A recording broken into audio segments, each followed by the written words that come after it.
and welcome back. As you can see, we are once more back with the old Chevelle here. In the last video, we got her looking good. We got her on the road for the very first time, and she was unsafe.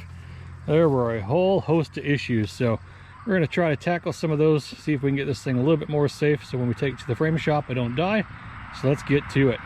On our maiden voyage here, we had a lot of noise coming from this trunk just flopping in the wind. It's pretty rotted out back here, so I think I'm going to get my saw out to try to cut out a lot of this rot. Maybe leave a couple of places where it feels a little bit more solid here, and see if we can't come up with something to just be able to get this thing to close, maybe sit a little bit more flush, and hopefully stop rattling. I think we might have come up with a solution here for the trunk. So I cut out all that rot here in the corner. I was trying to get this to drop lower and try to bend everything up in there on that inner structure to just get this corner here to sit flush. But unfortunately, the whole trunk here seems a bit bent out of shape.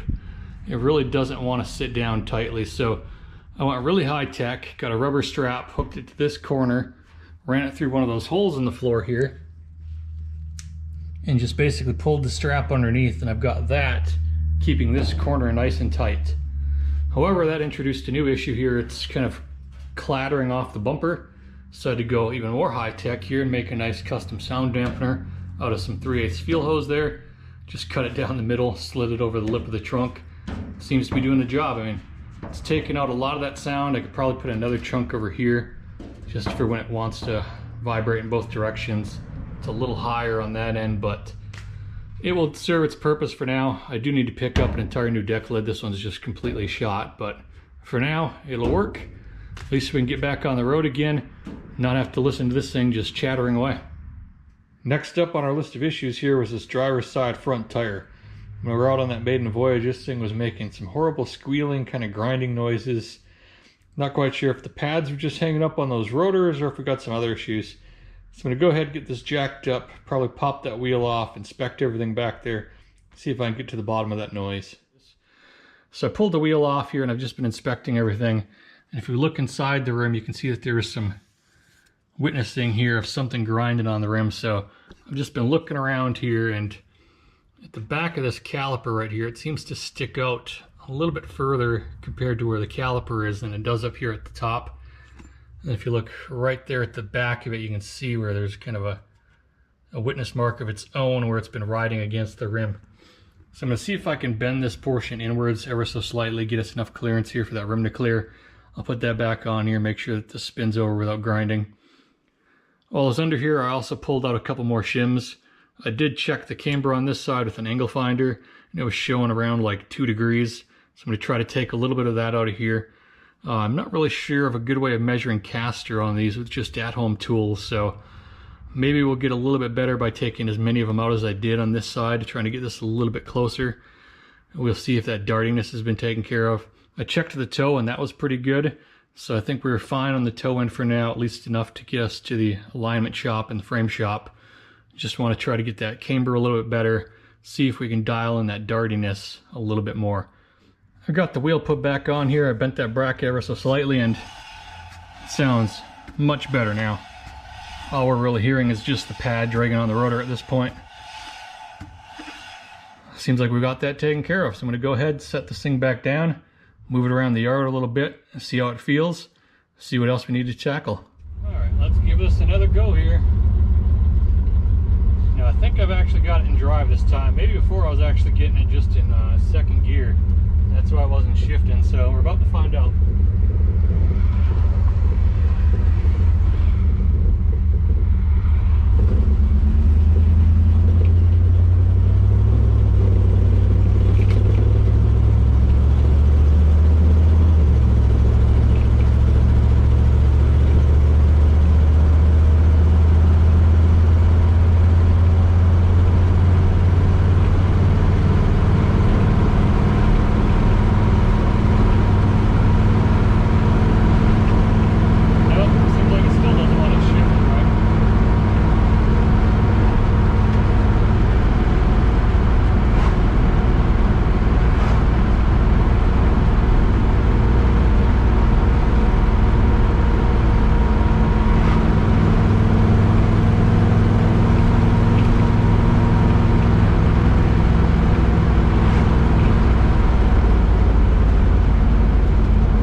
Unfortunately, the test drive video there cut out early on me.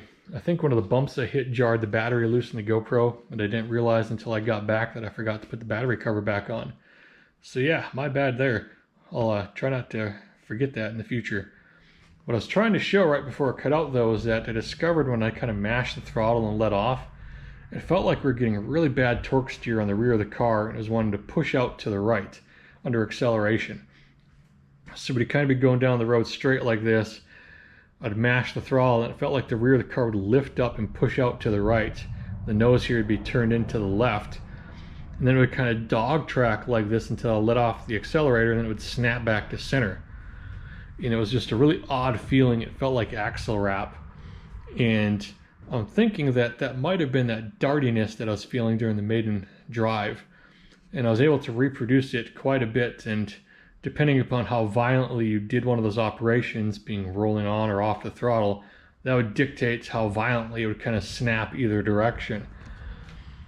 Everything else seemed to be fine. Like, it tracked really well, it went straight down the road, it really wasn't pulling in either direction. It turned in and out of turns really nicely. It didn't dart or pull if we hit uneven surfaces or hit bumps in the road. It was only transitions on and off of power.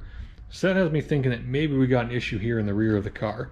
So maybe we have a problem with one of our trailing arm bushings or something like that just being blown out, and we're essentially getting the effects of axle wrap. That's just throwing this rear geometry out of order when it's under torque. So, as you can see, coincidentally, in what you've been staring at here while I've been rambling away, the rear suspension is finally all shown up. So this is BMR suspension. This is their complete rear kit here. It did take a while to come in because I opted for just this square rear trailing arms instead of the tubular ones. Normally this kit comes with the tubular style, and that's what everyone had in stock. I wanted to save a few bucks, and I like the look of the square lowers here a little bit more, just because it resembles factory, and I'll never really need the extra strength of the tubular. So that's why I opted for this route. Comes with the trailing arm braces here. Got the uppers, obviously, the sway bar here to replace my broken sway bar. Got the bushings that go in the differential itself, all of the mounting hardware here. So if I do have any problems back here, this should take care of it.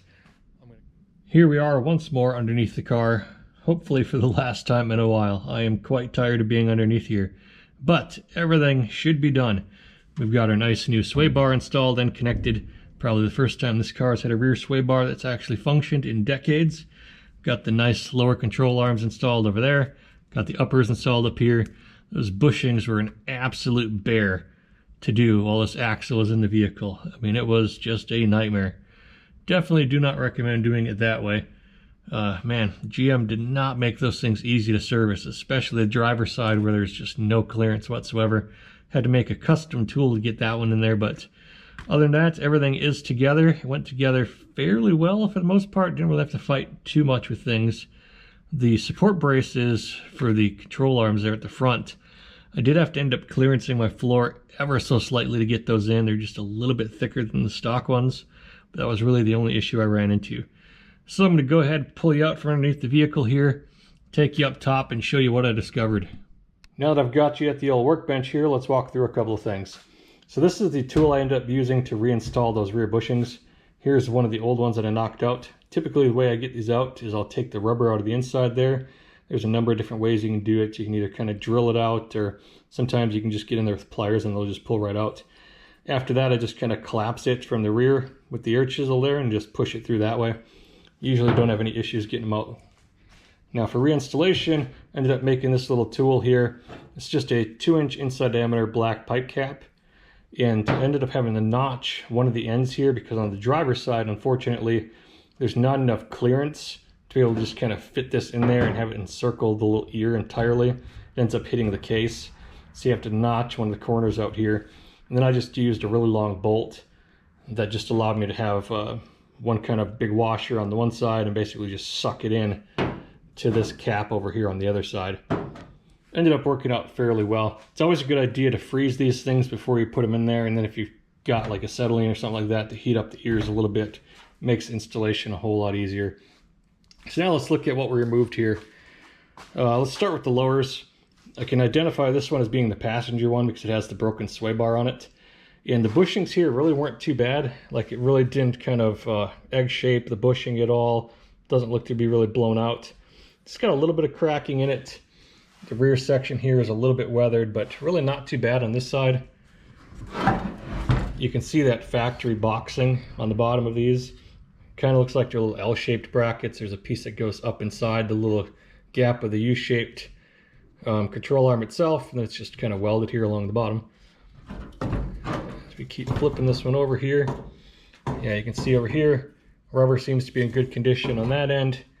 Decent condition on this end, so no real issues here on that passenger side one. So this is the driver's side one. And let's see, this is going to be the rear side here. The front looks okay up here, but check out this back side here. Look at that thing. See how far back that is kind of egg-shaped?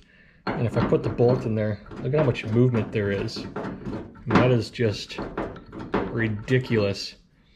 I mean, you can just move that with your fingers, so that definitely goes towards my theory that we had some rear steering going on back here.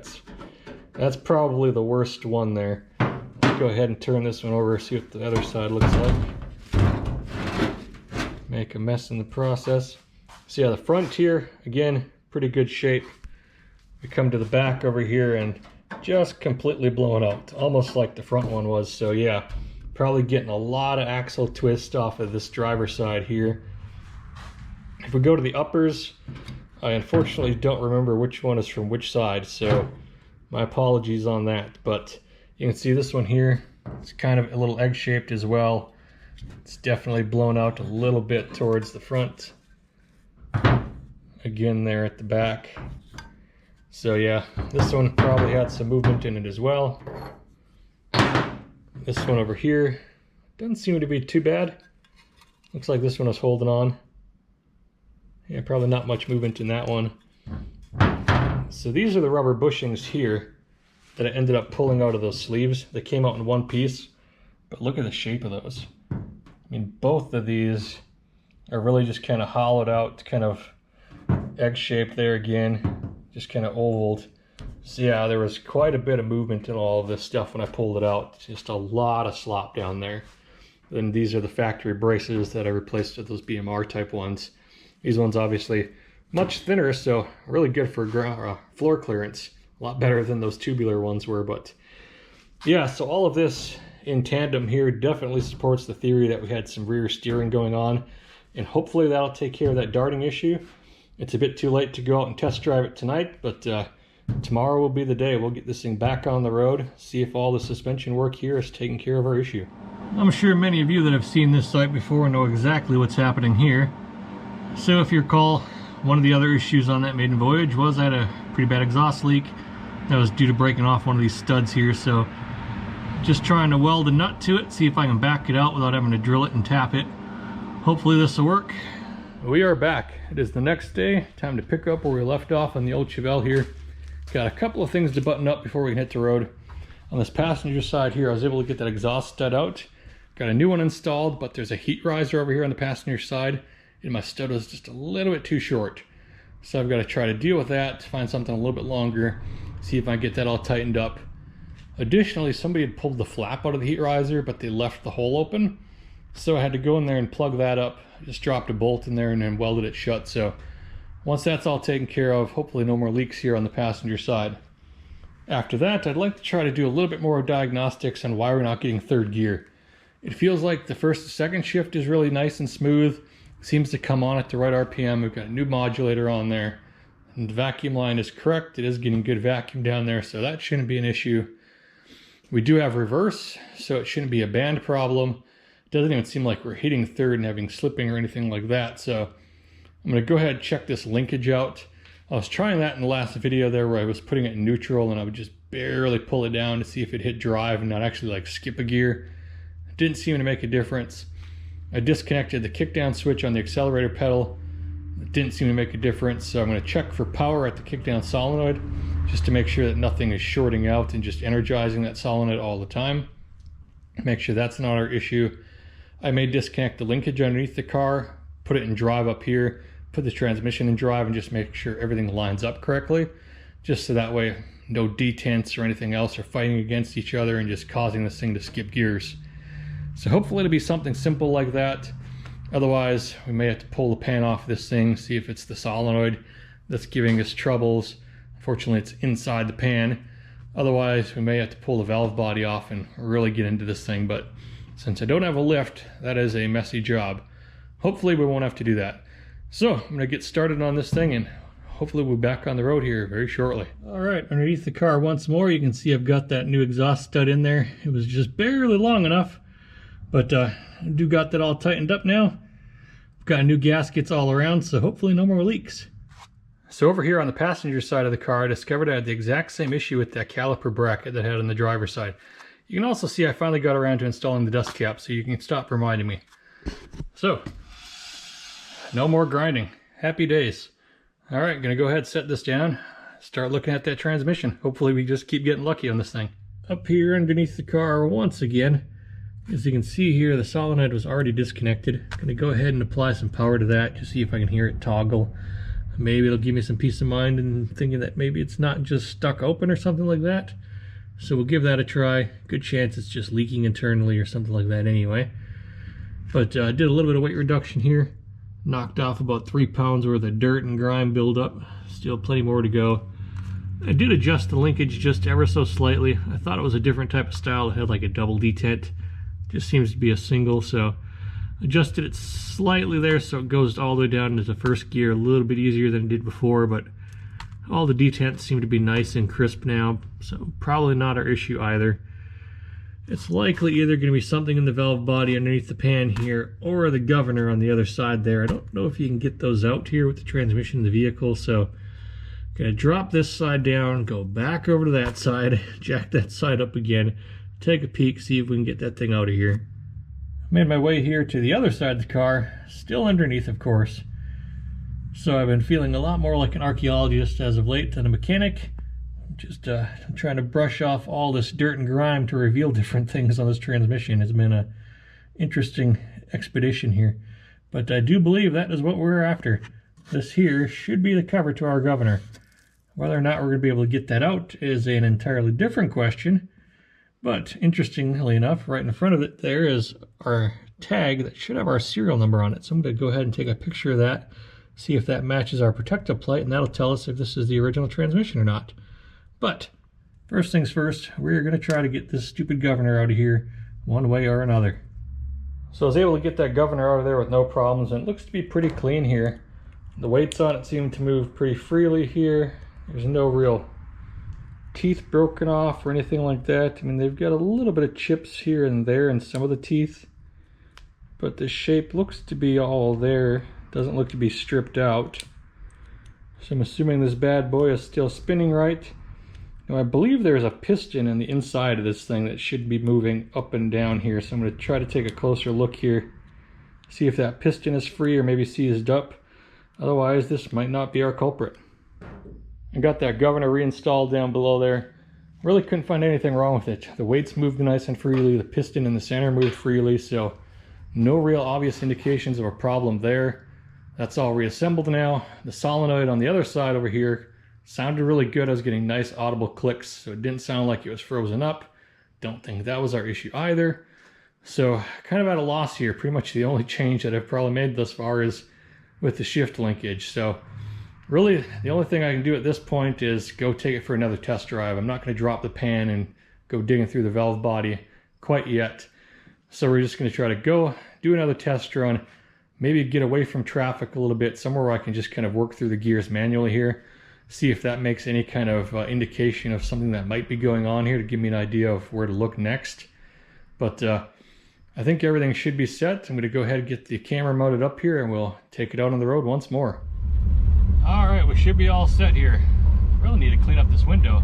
Thought I did that the last time, but looks like it got dirty on me again here.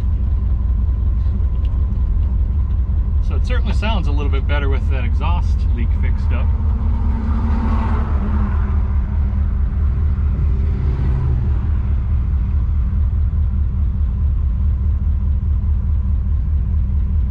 I did remember the battery cover for the GoPro, so hopefully I don't lose you in the middle of the drive this time. Just want to give traffic a nice, good old berth here.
drive down. Man, we're really testing out that battery cover on the GoPro this time around. We're going to be driving right by the cop shop too. It's a good thing this is legal. Alright, so we're going to shift this thing all the way down into low. Okay, so that should be low. Let's see what we get for shifts here.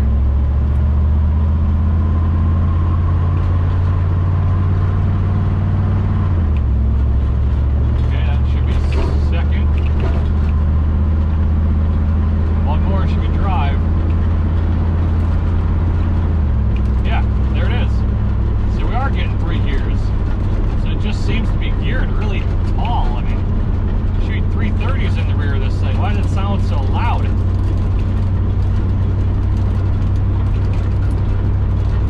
They just got rattles from everywhere and I don't know what they are.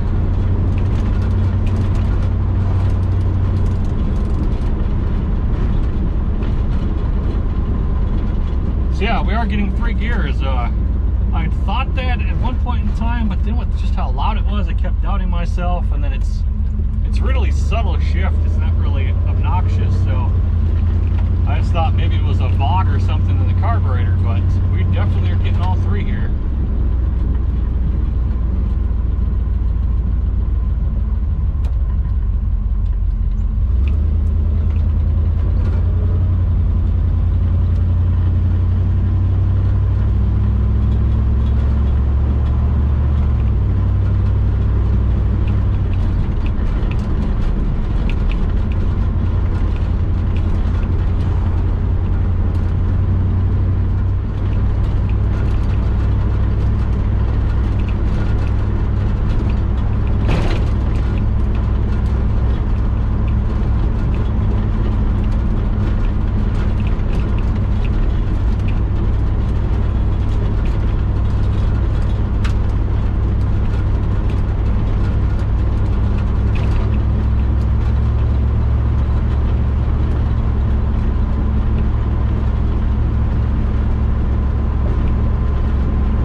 up and go, so I don't really want to push it just yet.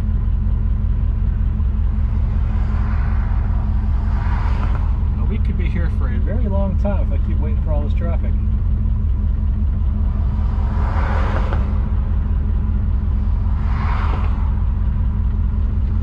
Nobody behind me, at least.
Number 3.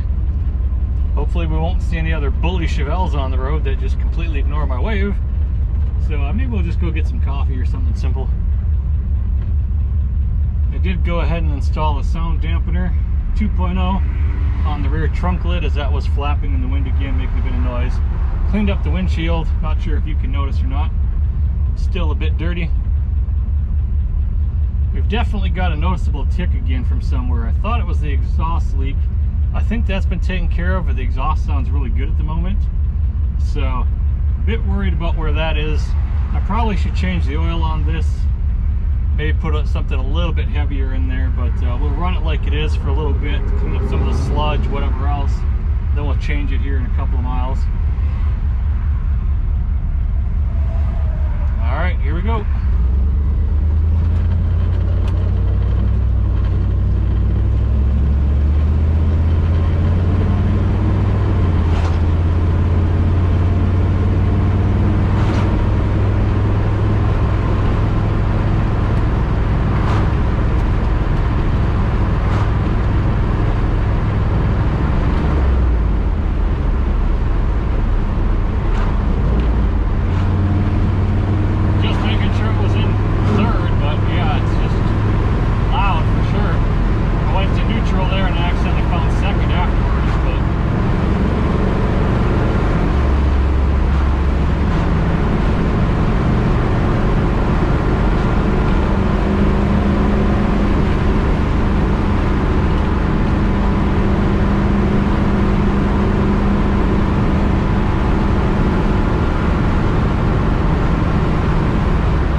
rubber seal for the trunk.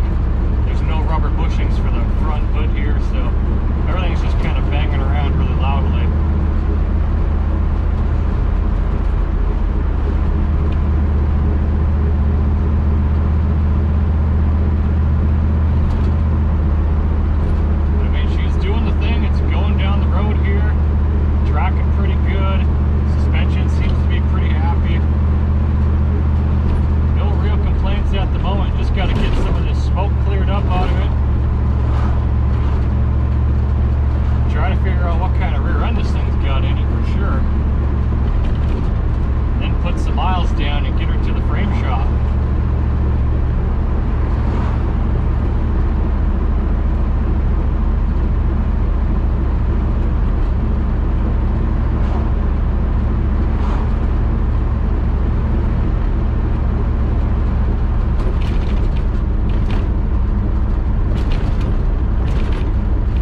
So that's going to do it here for the old Chevelle.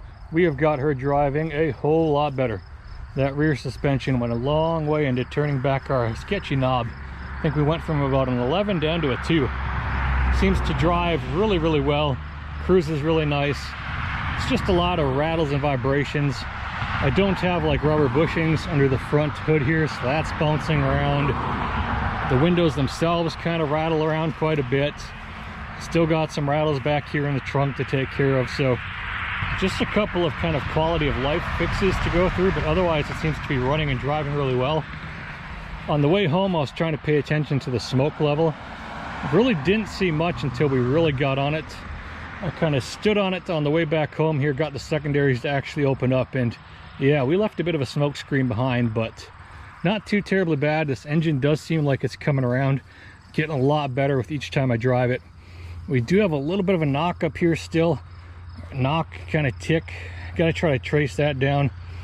It is running pretty thin oil. I think it's either 5 weight or 10 weight in here, because that was all I had after it spewed the oil out of the oil filters back in those first couple of videos. So I might run this oil for a couple of more miles here, just try to clean out some of the gunk, and I'll go ahead and change this out. Let the hogs go by and then see if it comes around. But overall, very, very happy with the way things are. Still need to get it to the frame in the alignment shop, and hopefully that'll make it better. Then we can start trying to look into making it a little bit more pretty again, and just start taking care of things one thing at a time. But that's going to do it. Thank you all so much for watching, leaving comments. Next week will be Model A days. It is just right around the corner. That is one of my favorite times of the year, so I'll probably hit you with some Model A content here shortly, but then we'll be right back to the Chevelle.